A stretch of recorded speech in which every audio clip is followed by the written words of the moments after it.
My wife and I have been married for 5 years, and we are expecting our first child.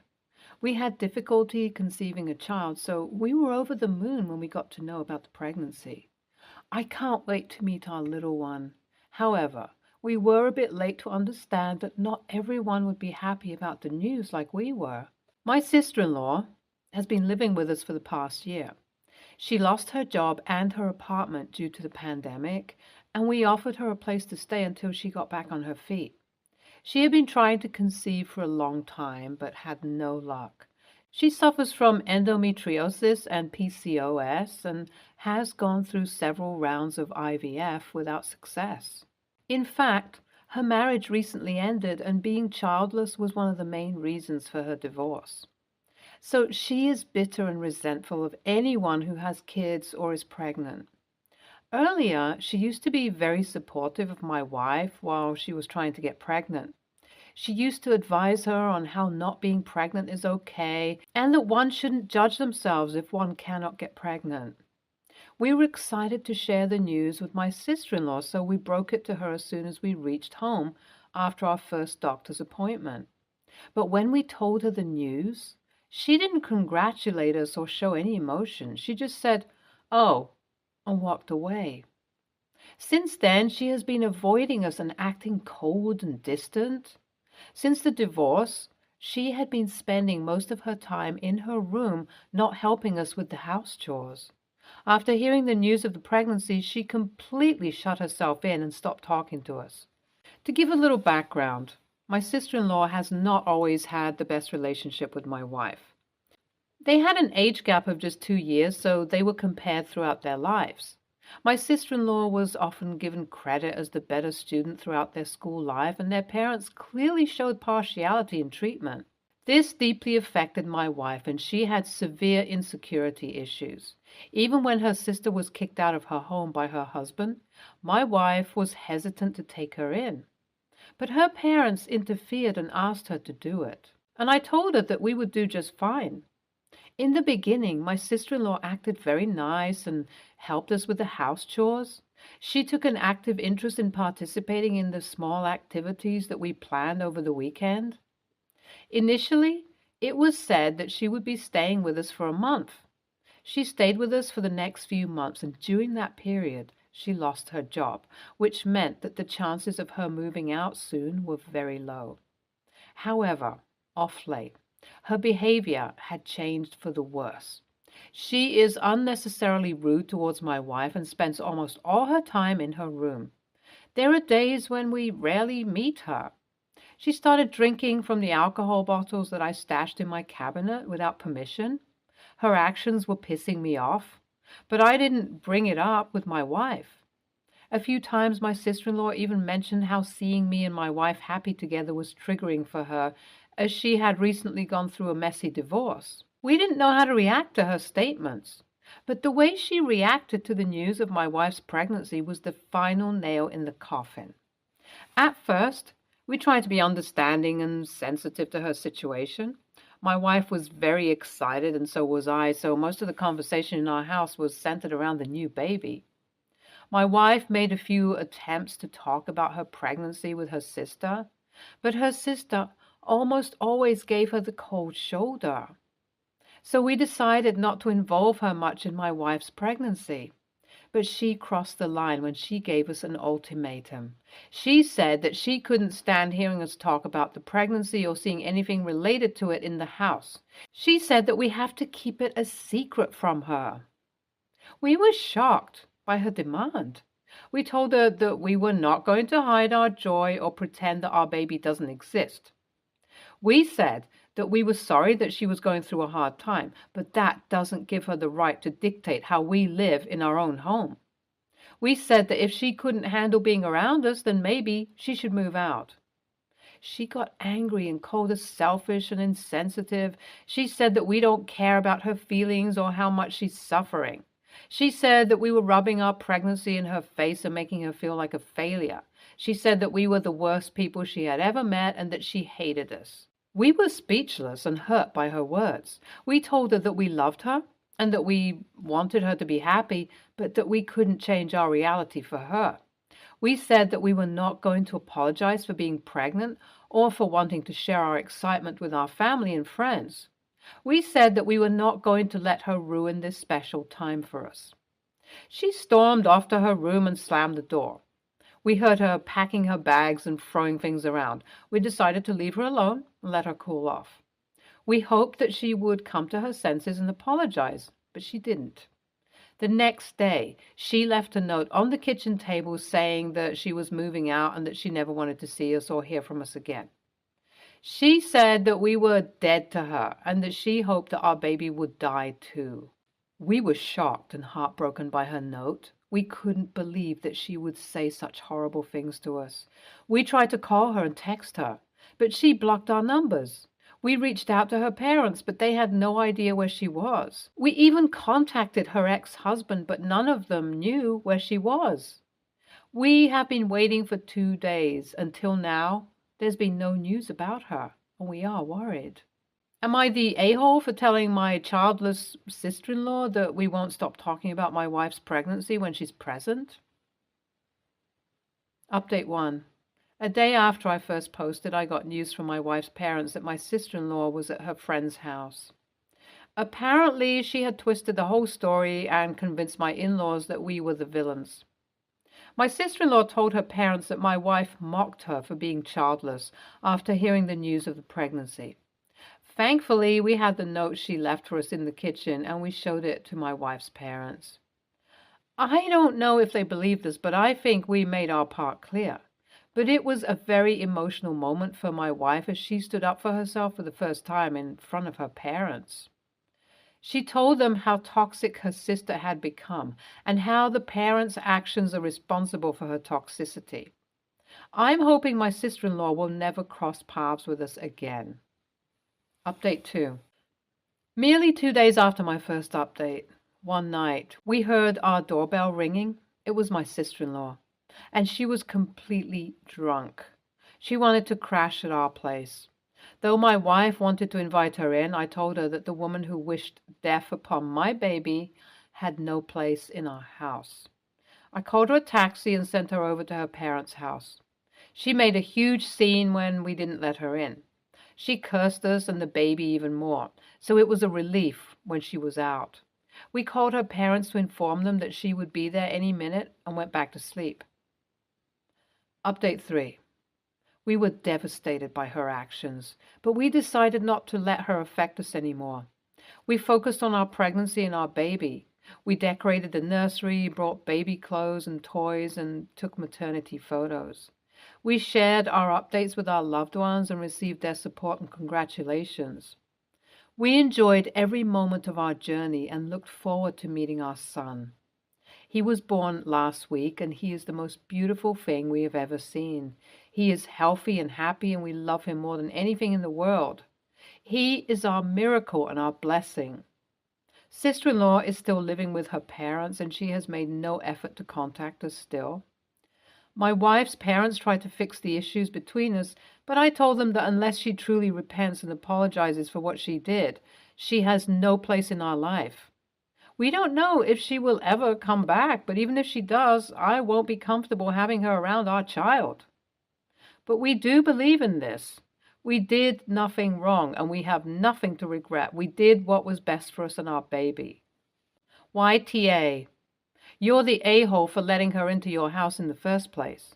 Your wife was clearly uncomfortable with that decision, so you should have stuck with your wife's opinion. But instead, you wanted to show off how kind you were and let a toxic person into your living space? The rest of the events happen as a result of your decision, so there's no point complaining about that, as those are the direct consequences of your decisions. You should have asked your sister-in-law to stay at her parents' house instead of taking her in rent-free. At least you could have done that when she lost her job. NTA. You did what was best for your marriage and your child, but you should have kicked her out much earlier. She initially told you that she would be staying there for a month. Suppose she could not keep her word. That's a huge red flag. You should have asked her to leave right then. I lost it when you mentioned how she felt insecure seeing your happy family. That says a lot about the person she is. Try not to bring her near your newborn. NTA, your sister-in-law is straight up toxic.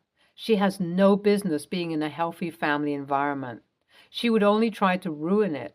If you can't be happy about your sister's pregnancy, there's something seriously wrong with you. That's what her case demonstrates. Next story. I, 29, female, have come out of a long-term relationship after 7 years and 6 years of living together within the last 3 months. No kids, and we weren't married. The breakup was relatively amicable and smooth. He let me stay in the house until I found another place to live, and I managed to move out and into a new place after a month. The house is his house. Only his name and only he paid the mortgage. I never paid anything. I only contributed to bills, food shops, and anything we bought together. I took the furniture items I bought myself, which was just a desk, the dining table, and some others, and I'm fine with that. I've been sourcing some cheap furniture and stuff in this time. I've had no contact with my ex since moving out, as everything has been sorted, so why would I? My mom has been checking in on me. This is fine, but it seems to be a lot more than normal. She's quite old-fashioned and doesn't seem to understand how we had an amicable breakup. She thinks if we were fine for so long, why did we end it? We just grew apart. It's kind of annoying, but I know she's doing it from a place of love. My parents were round at my flat the other night. I invited them round for dinner as I wanted to show them the progress I've made with furniture. It's nowhere near fully furnished, but I'm getting there. Both commented that it's really pulling together and we enjoyed a nice meal. I thought the night was nice until my mom brought up my ex. I should note that my parents have not offered any financial help to me at all, nor have I asked. I have been sourcing second-hand furniture from charity shops, social media, marketplaces, etc. She mentioned that I shouldn't be buying cheap things second-hand or having to do it over time. She thinks I'm entitled to monetary compensation from my ex due to sharing a house with him. She would not shut up about it even after my dad and I protested, and she was annoying me. And eventually I laughed and called her deluded, thinking I'm entitled to money from a house I paid nothing towards. Anyway, my mom is pissed off with me. She says she is only looking out for me and that I deserve something since I'm now living on my own in a partly furnished flat. She says until I apologize for my outburst, she doesn't want to see me. Dad thinks we're both in the wrong and both need to apologize. My sister says Mom needs to stop being so involved in my business and stop harping on about the breakup. My best friend thinks Mom is just trying to support me, but is going the wrong way about it, and that my reaction was valid, but that maybe I should let it go. Edit. My dad checks in on me, but it's a lot more relaxed than normal compared to my mother. He is quite relaxed and chill. They both love me very much, but I do wish my mom could tone it down. Edit 2. I'm in England. Common law marriage is not legally recognized here. I am not entitled to half of anything which I think some American commenters are mentioning. Why would I want a house that isn't even mine, or anything else? Edit 3. My mom knows we broke up due to growing apart. She knows I never co-owned the house or paid towards it, so I don't know why she thinks I'm entitled to money. Edit 4. Please read my second ETA. I am in the UK. There are no laws or legal rights for unmarried cohabiting couples unless you already have agreements in place, such as a cohabitation agreement or if we jointly owned a mortgage. I also did not apply to stay in the property through a form of tenancy agreement. I literally do not want money and I'm not owed money. Please understand that, any non-UK commenters. Please understand, alimony and stuff isn't relevant to me. NTA, but your best friend is right. Your mom is concerned for you, and that's where this is coming from. But she should have stopped when both you and your dad asked her to. I don't think you should apologize, as you're not sorry you said it, but you do need to let it go. Moms being annoying out of worry for their kids will carry on regardless of how old the kids are. Next story. I, male, 22, have a tight friendship group with R, L, and V, all male, 22. We met at our local D&D club and have been hanging out for years.